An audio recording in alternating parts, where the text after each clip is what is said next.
6 of my Berlin Wall trail. So I have just 25 miles to go now. I have 95 miles in the bag. I have a full day to do this last section. I've just started where I left off last night, over there. I'm currently heading north for a little while. And most of my day I will be heading north, or in a northerly direction.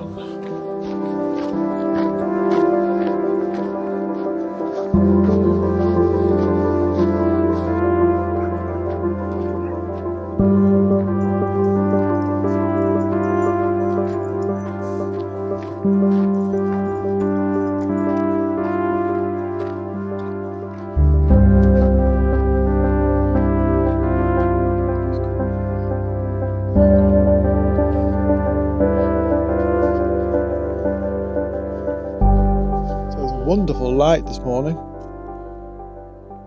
The sun is just over there, hiding behind a thick filter of hazy cloud. There's a bit of snow in the air. It's chilly, but it's lovely. Very nice. I'm enjoying the day already. So I just want to relish it as much as I can, because it's my last day. So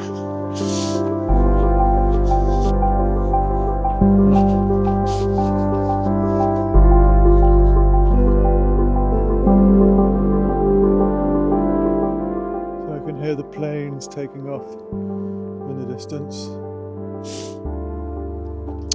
Not too far from Brandenburg airport here. At Schoenfeld, which is over there. I'm heading north now, but I will head east soon and then south again for a little while, and we'll come quite close to Schoenfeld, where the airport is, and at that point I will head east again, and then northeast, and then north, and just north, and north, and then northwest into central Berlin.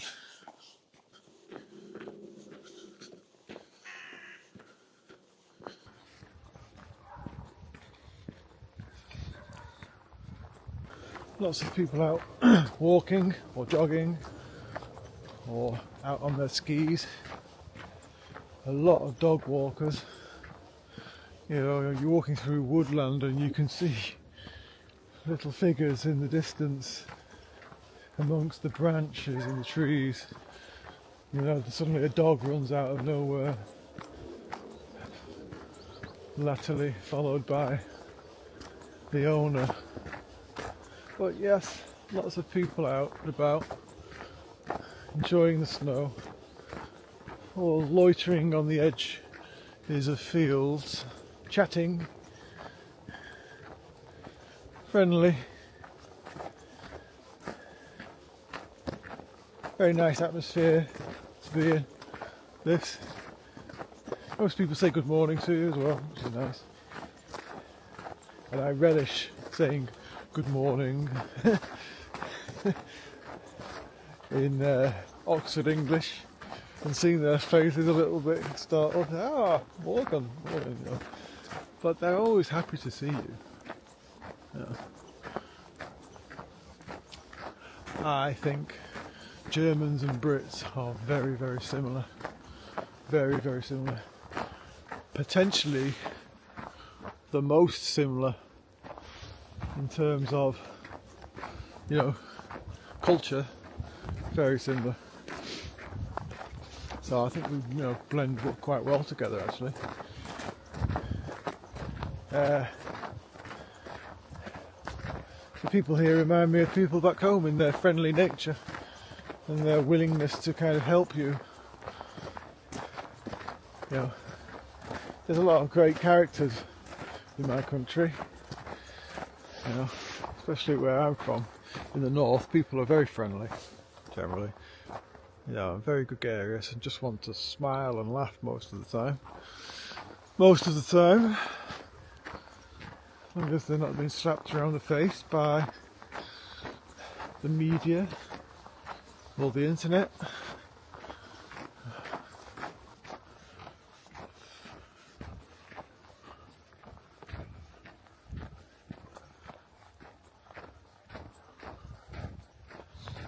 So I mean, I'm just shooting the shit, talking about general intelligence, or the intelligence of a man who's been around for nearly half a century, has seen things, read things, watched things with his own eyes, and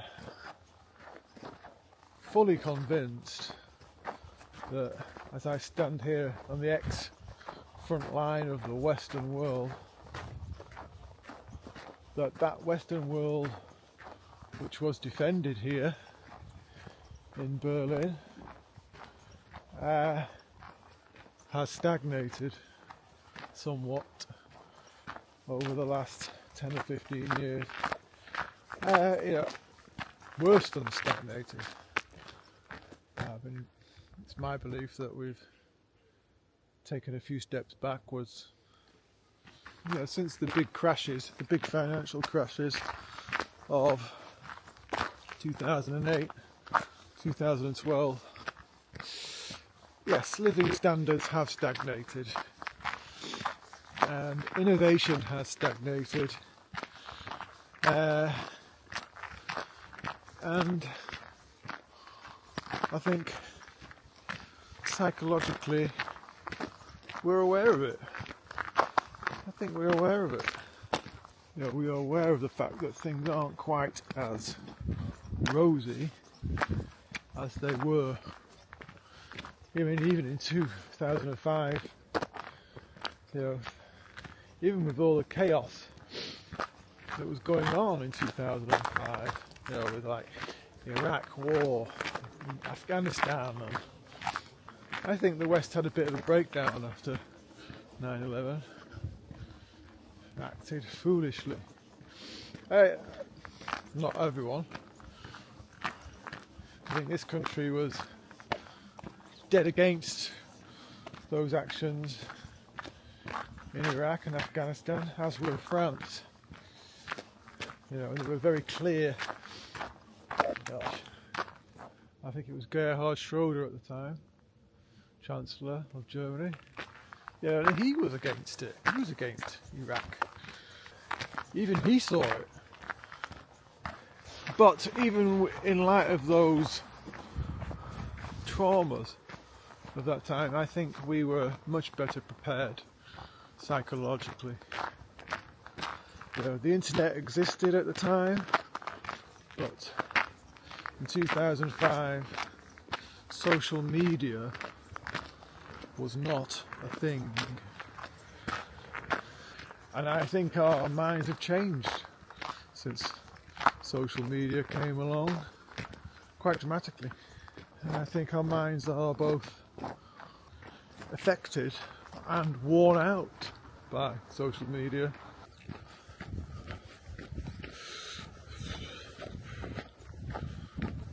I think I'm just well aware of the fact that the challenges we are facing now with the internet and information, unregulated information, being indulged in by large societies that don't trust their governments or their authorities, are kind of easy prey and can be easily manipulated. Yeah, and like I said, in 2005, that time, governments were getting caught lying to their people. So how do you expect your population to trust the government when they lie to you, to your face, like that?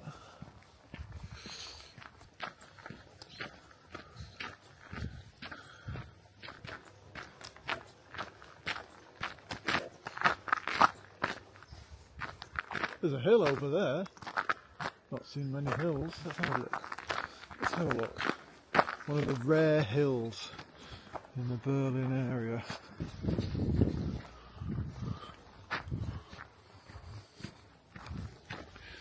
Yeah. Cold, very icy. Very icy. I've nearly lost control of my feet several times this morning already. Having to be quite careful.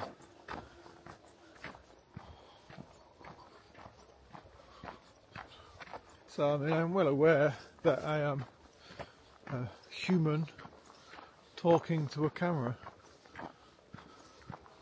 and the potential for pontificating is great. I'm only human, you know, I'm fully capable of it, same as everybody else. Not quite sure what that is. Some sort of living room. I don't know, the telly. Somebody live here? I don't know. Weird.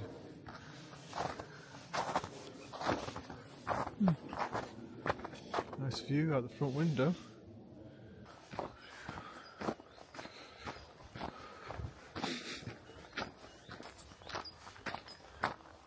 Yeah, I just believe that our heads are frazzled by the onslaught of information, honest or dishonest, reliable or unreliable, whatever. I think we're just exhausted by it. I know personally I am exhausted by it. I'm exhausted from listening to people pontificate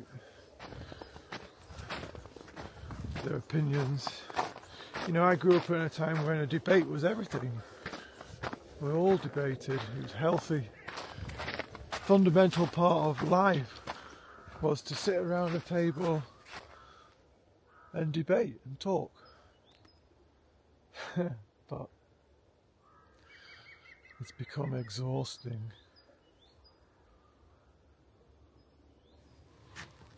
Exhausting.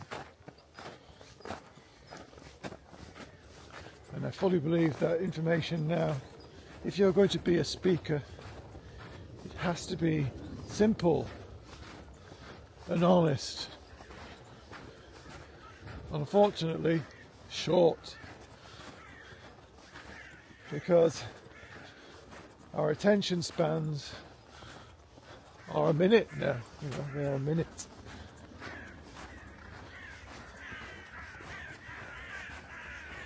A lot of people will just get bored after 45 seconds and switch off. Unless you're saying something that suits their ego. Suits the ego of the person who owns the brain. Like this man's ego. Does this man look like he has an ego to you? He looks quite pleasant to me. Quite trustworthy.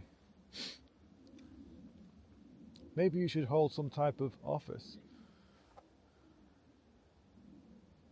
See, if you put his face on one of these posters that you see around the place, I imagine he would get a ton of votes.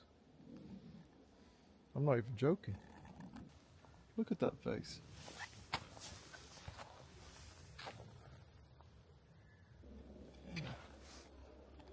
Yeah.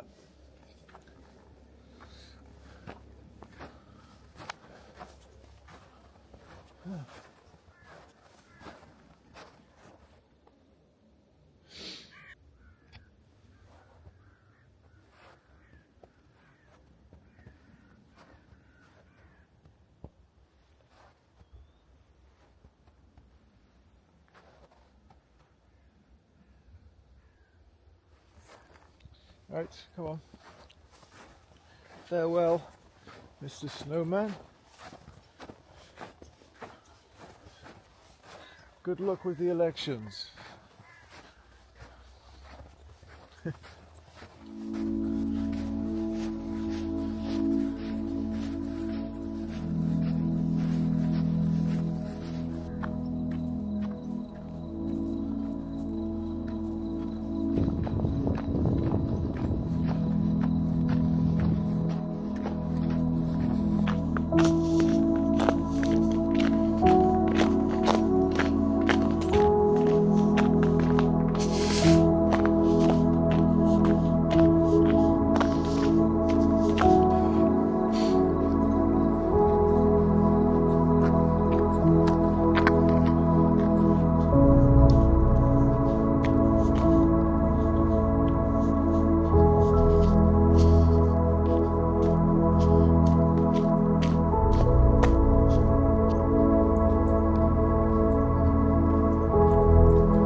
This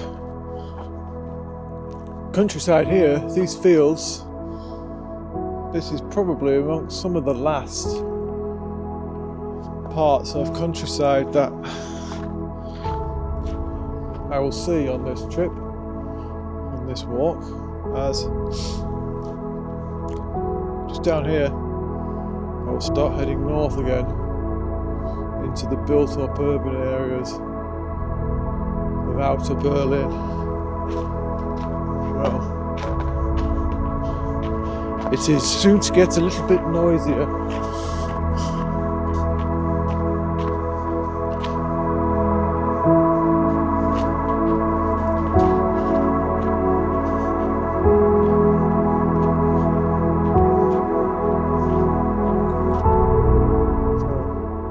Lampposts that just run across a field are a bit of a giveaway.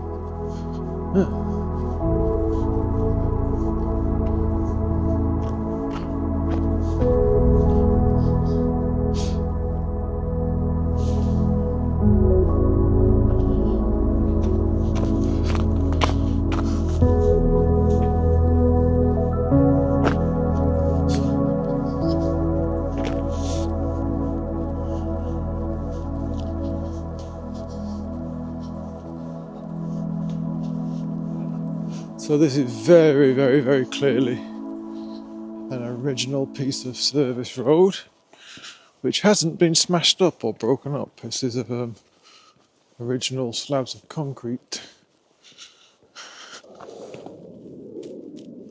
Oh. Even the lampposts are concrete.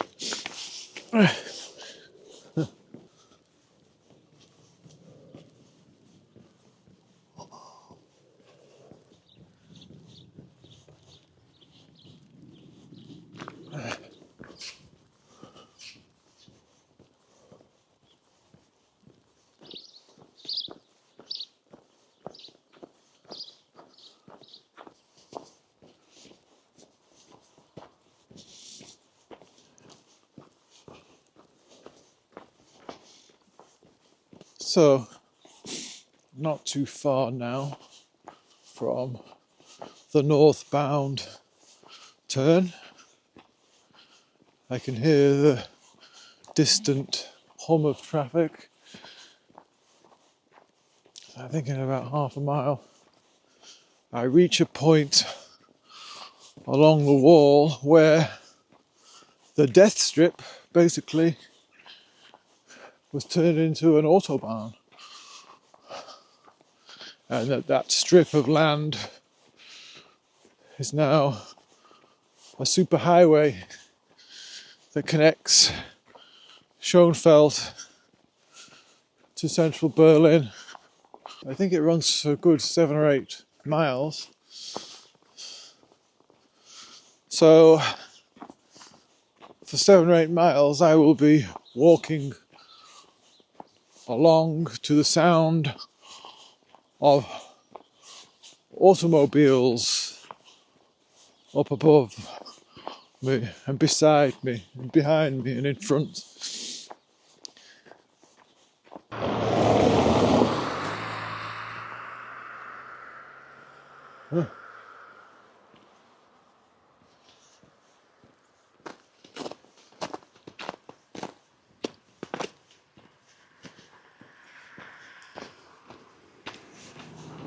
Yeah, so for the last mile or so I was deviating, it seems, from the official trail slightly, only by 50, 100 meters or something, but I was running along the footprint of the original wall, I assure you. I mean, you saw it yourself, that was an original piece of GDR service road. But I'm now on the official trail again, which is always a pleasure to get reacquainted.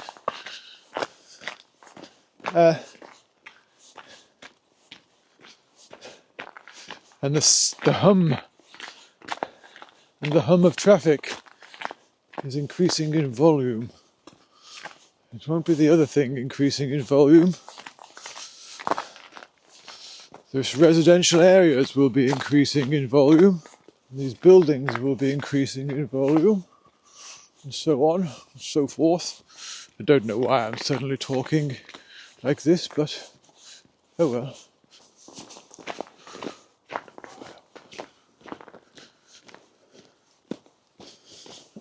Very pretty.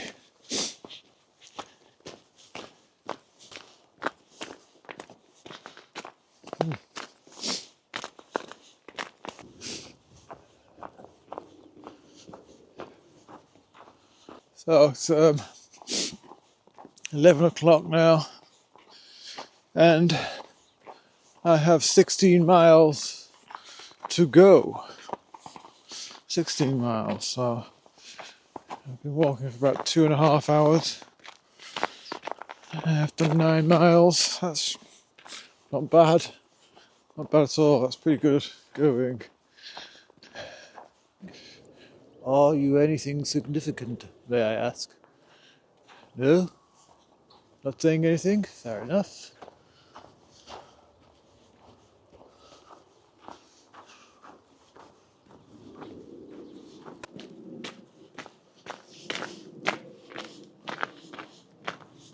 Look at that old boy.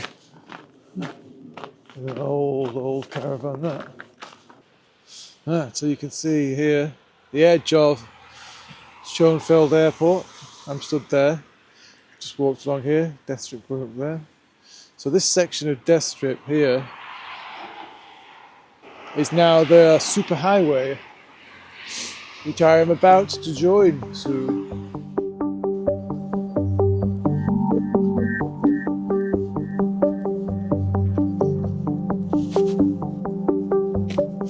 So already we are in a completely different type of landscape. This is a kind of semi-urbanized landscape, but the distinct sound of traffic, heavy machinery,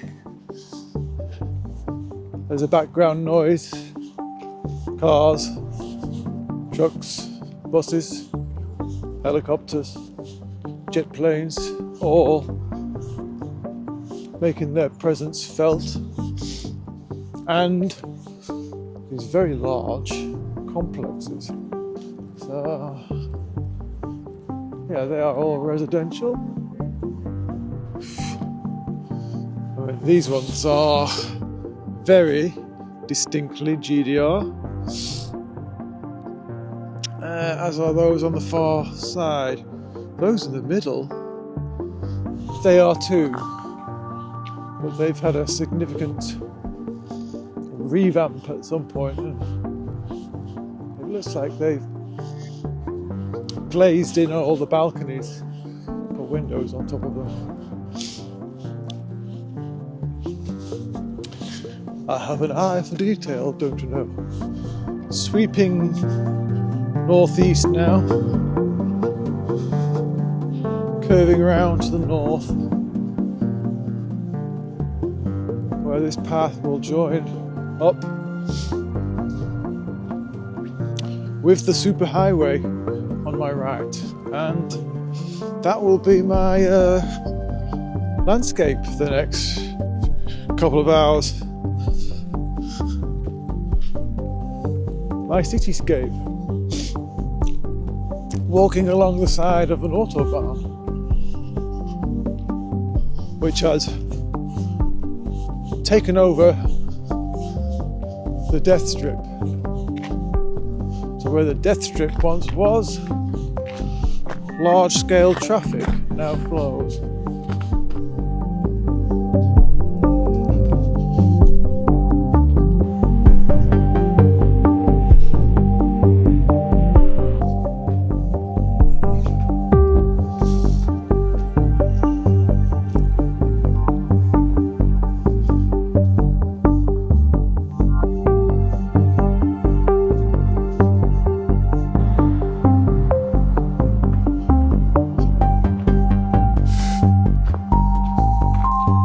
Just down here, there is some original wall infrastructure, I believe.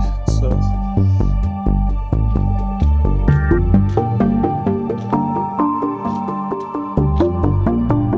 yes, there's loads of it.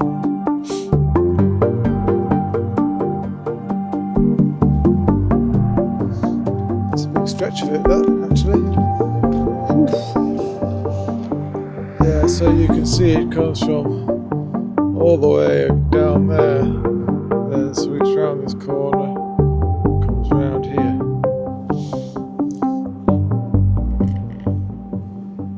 So there. Wow, gosh. So that's a huge stretch of wall, that. Getting quite close to the 10-mile mark now. 14 miles to go or something. Gingerly approaching the halfway point.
So we're getting quite close to an area called Treptow, which has a park imaginatively titled Treptow Park, where one of the most daring escape attempts took place when, I think they were brothers. I think there was a guy who had a brother in the east.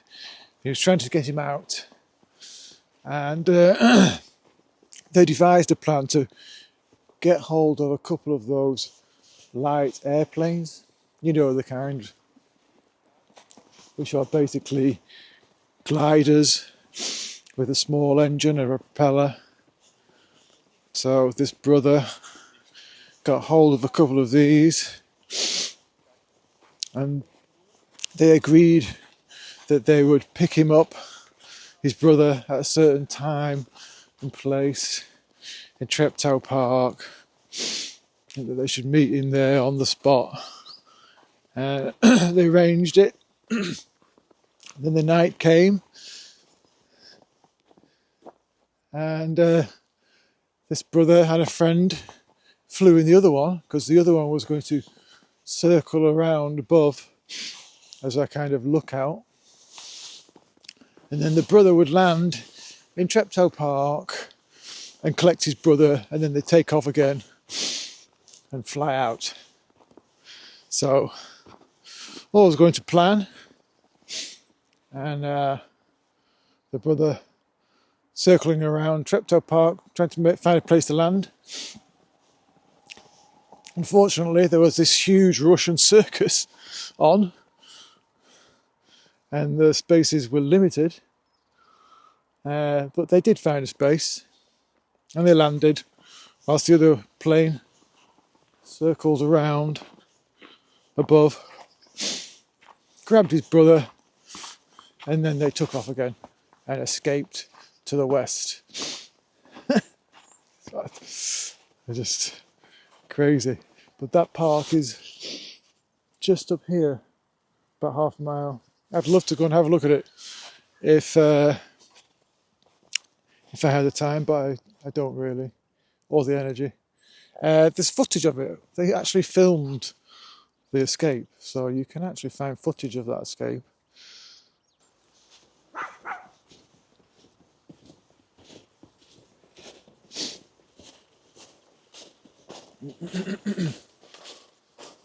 But there were so many daring escapes.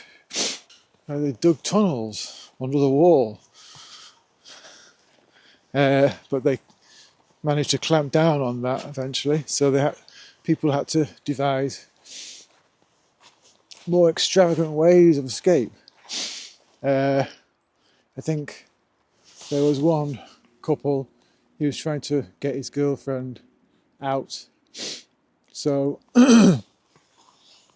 he took the fuel tank out of his car and put in like a little casket for his girlfriend to hide in, and then she just held on to a little tiny kind of 1 litre petrol tank in her hands, which got very hot and burnt her, but she said she didn't care because she was getting out. I think the most crazy one was the group of people that tried to escape in the hot air balloon, a homemade hot air balloon. So they made this hot air balloon and they attempted their first escape.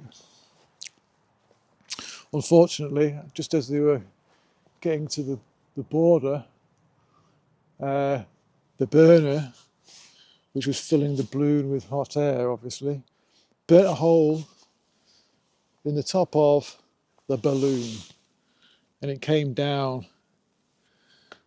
just before they could cross.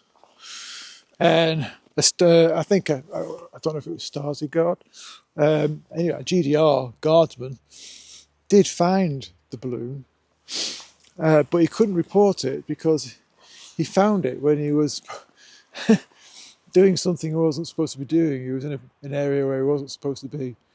So he didn't report the finding of this balloon, which in turn gave this group of people a chance to make a second balloon, which they did, and their second attempt was successful.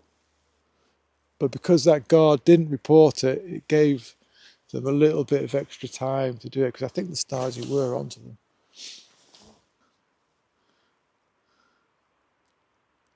Stories like that make me smile. And that guardsman that didn't report it, because he was up to no good, probably. A simple twist of fate.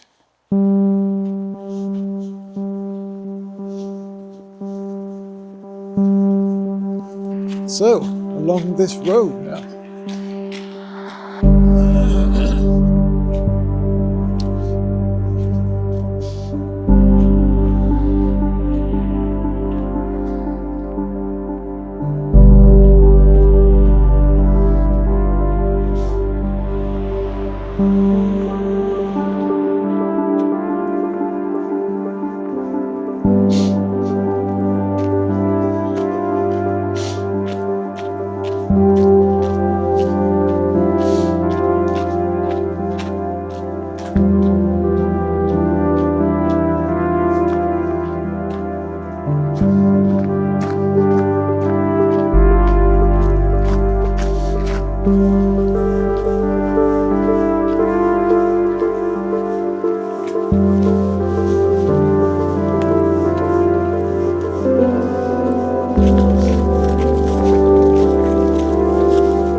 An original guard tower, obviously.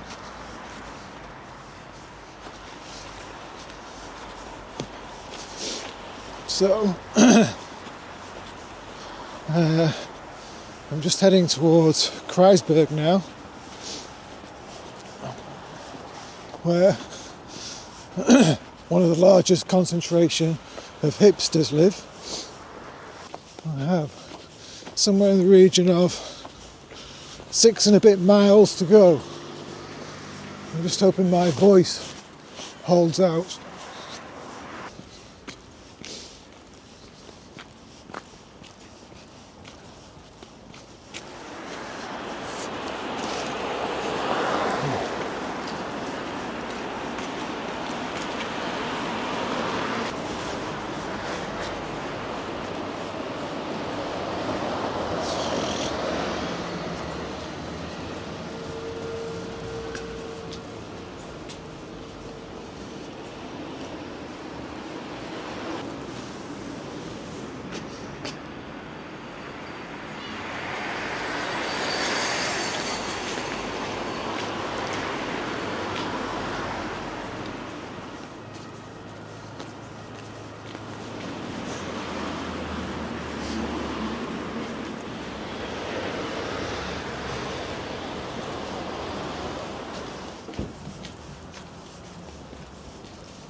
Berlin.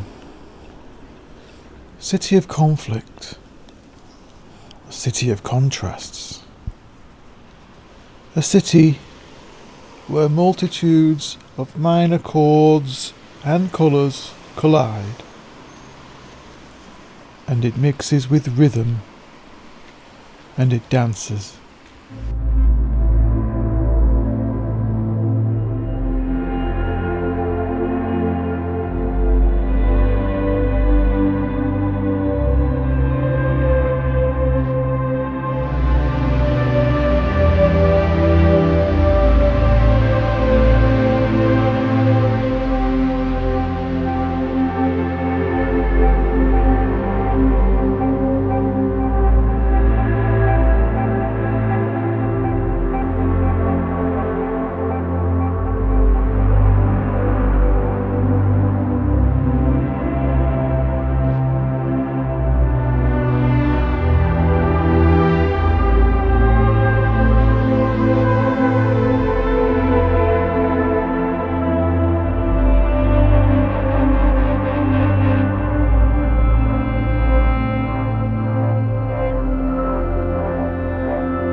Berlin, a city as a giant work of art,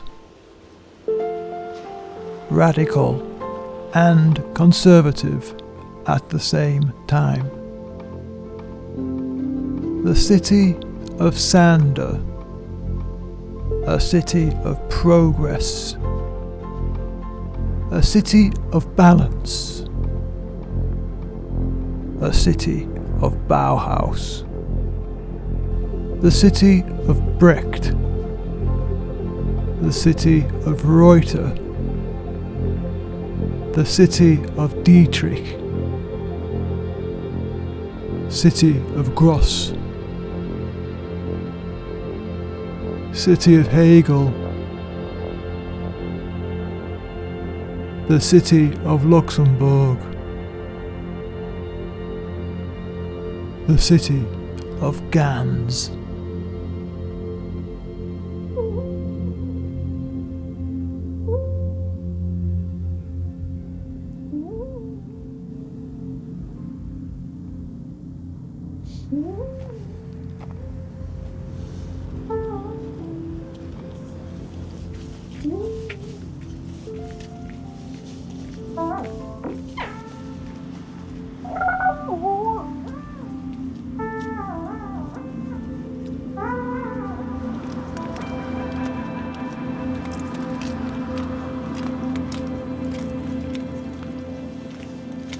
So, back over the bridge and back into Kreisberg for a bit.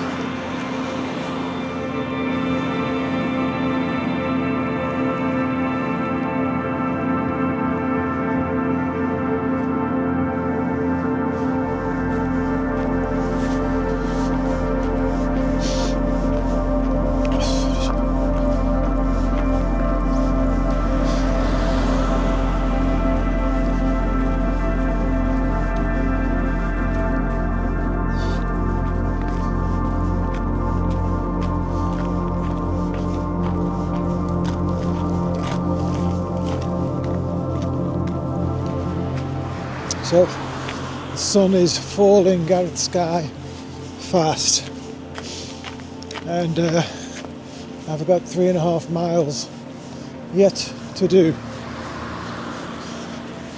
So it would be nice if I kind of completed this walk at sunset or thereabouts. Let's see what we can do.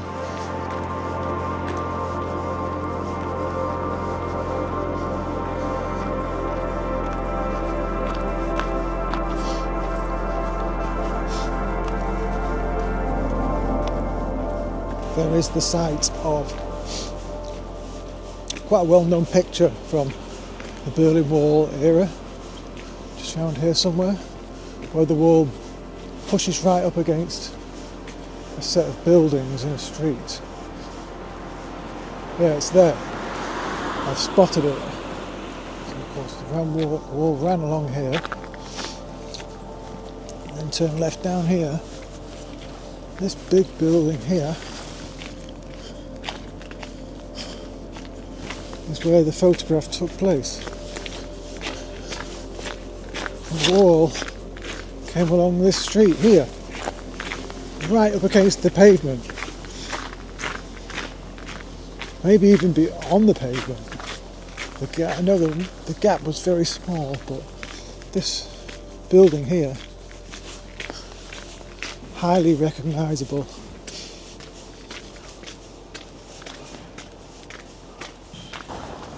Just there.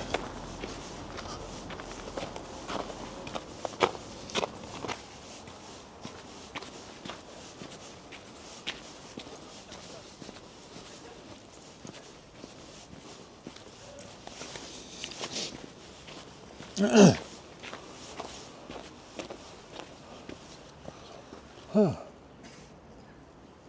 Yeah.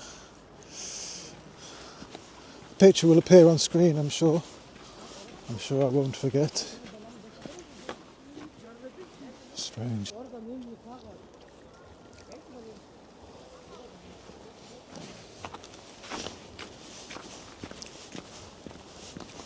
Definitely more hipsters here now than in London.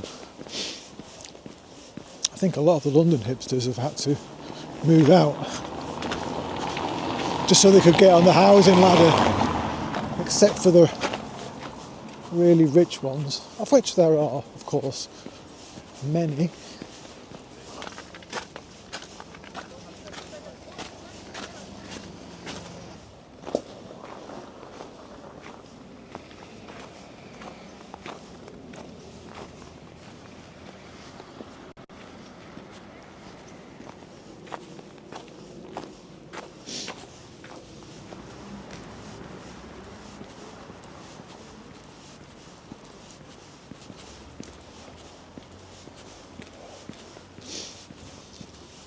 Lots of people, probably more than half of Berliners, I don't know the number, but everybody living in apartment complexes, big blocks, lots of people living compact, within the concept of a compact city, which is the way to go. A compact city is the most efficient way to power large urban environments, you know, not all spread out and single story like say LA, Los Angeles, which is the most inefficient way to have a city run, be a city.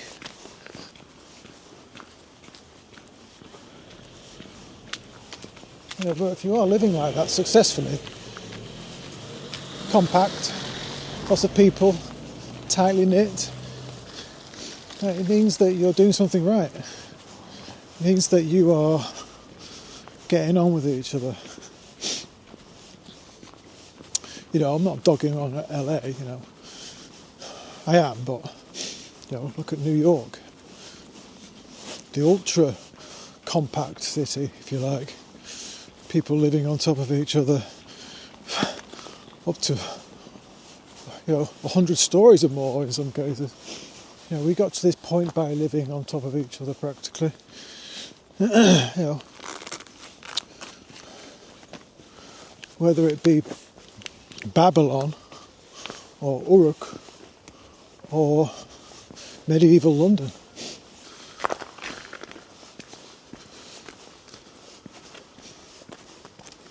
But it's very cool around here. You know, I'm the type of boy that used to dream about cities of the future and read magazines with cool illustrations, with concepts of cities of the future.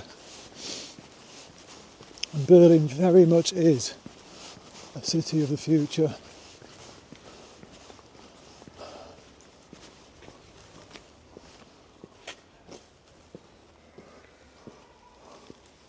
A city of the future existing now. There are others. You know, you go to Copenhagen, you will find a city of the future there too. And various places in Norway and Sweden and Finland where they do a lot of things right, in my opinion.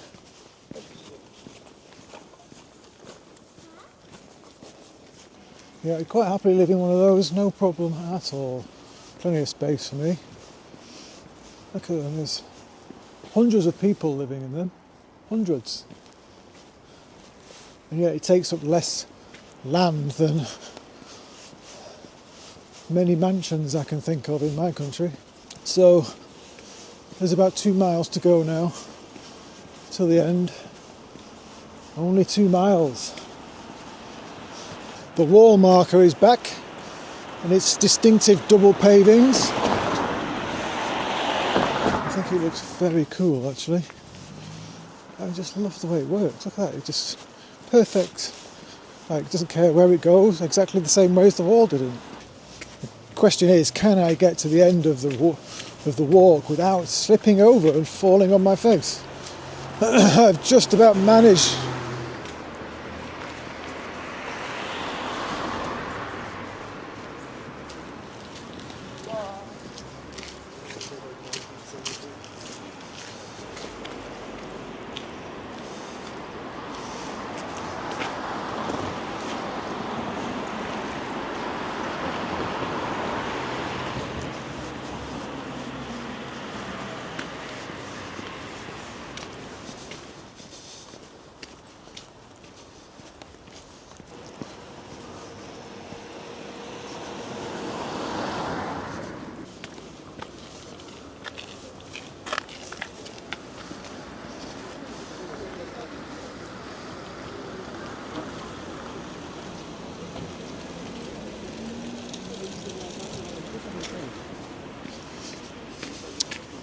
Checkpoint Charlie, not much to say about it.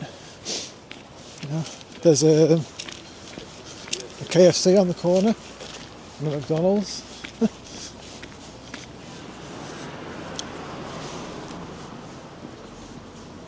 So it's coming up to 5:30 and I have 1 mile to go.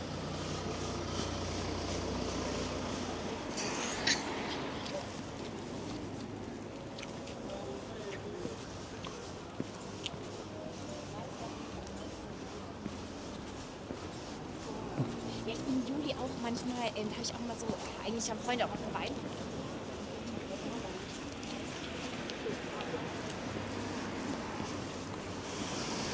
So if you know the history of the Trabant car,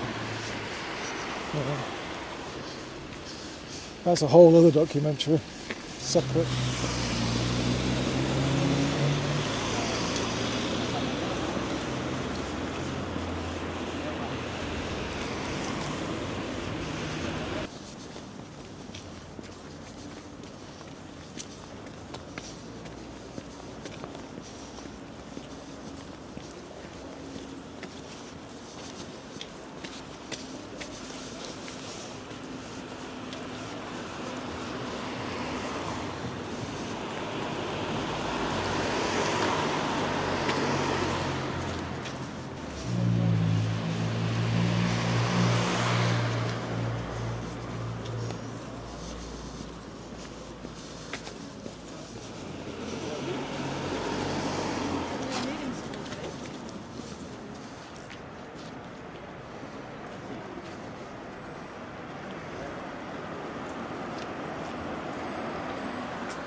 Here at Potsdamer Platz, completely unrecognisable from how it looked 40 years ago.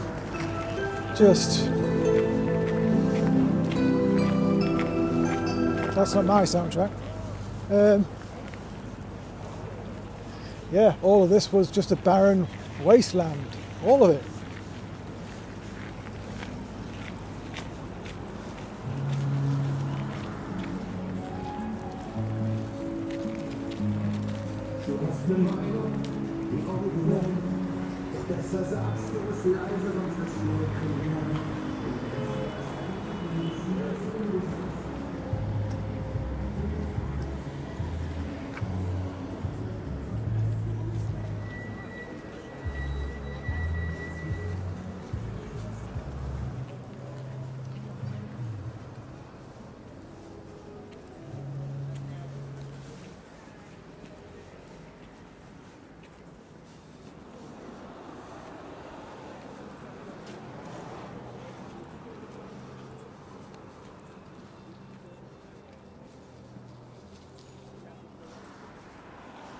So I can now see the Brandenburg gate right in front of me, about 300 meters away. So there's mixed emotions. Can't quite believe that it's over. I think you're so busy walking and getting the miles in, and of course me filming and all the rest of it, it's difficult to take it all in and absorb everything that you're doing. It's all coming to a culmination now. Right there. There's something really nice and simple and pure about doing a hike like this. Start Brandenburg Gate, come back to the Brandenburg Gate, all the way around, following the wall. See you in 105 miles. And I kind of like the flickering lights from 30 frames per second. Gives like a neon effect. So I'm just taking it in for a little minute before I go over there and cross the road.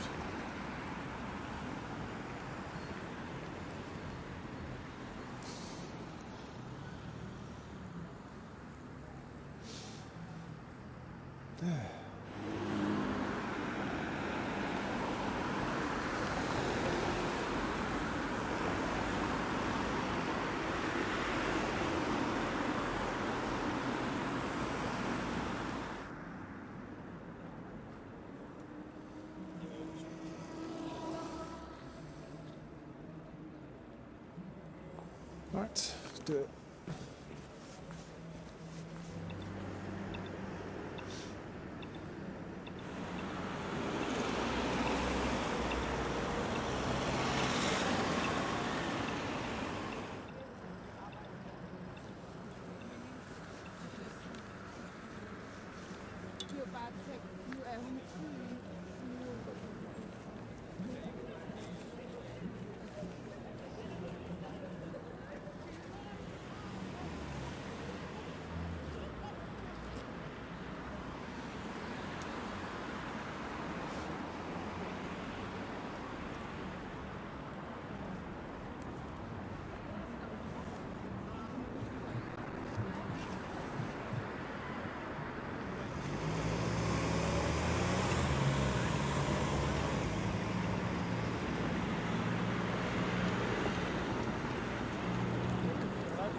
Done.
Just finished my Berlin Wall trail, 105 miles, 120 miles including hotels, and I am done.